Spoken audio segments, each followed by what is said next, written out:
if you can't time the market, the best thing to try to do is just put money in consistently over time.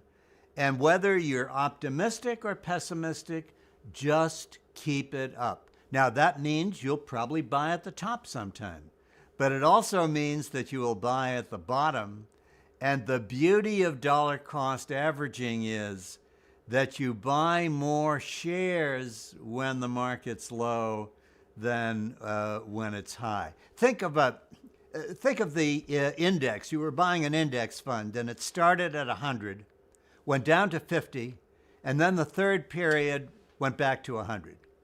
And you had $3,000 to invest. So if you put it in at the beginning, you put the $3,000 in at 100, it was worth $3,000. The index was 100 at the end of the period, still worth $3,000. But now let's say you put $1,000 in the first period, $1,000 in the second period, and $1,000 in the third period. That's dollar cost averaging. So what you do is you bought one share at the beginning because the index was 1,000 and you put 1,000 in. The index was 500 the next period. So when you put your 1,000 in, you bought 2 shares, and then you bought 1 share in the third period. So how do you end up?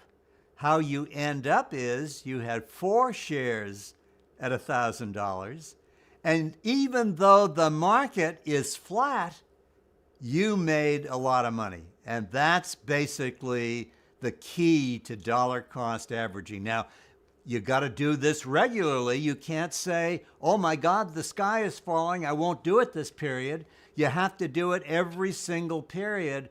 But for people saving for retirement, it's a wonderful technique. Even when markets are flat, even in the first decade of the 2000s, which was not a great decade for the stock market, you actually made a lot of money by dollar cost averaging, and you wouldn't have made it if you simply put it in at the beginning of the period.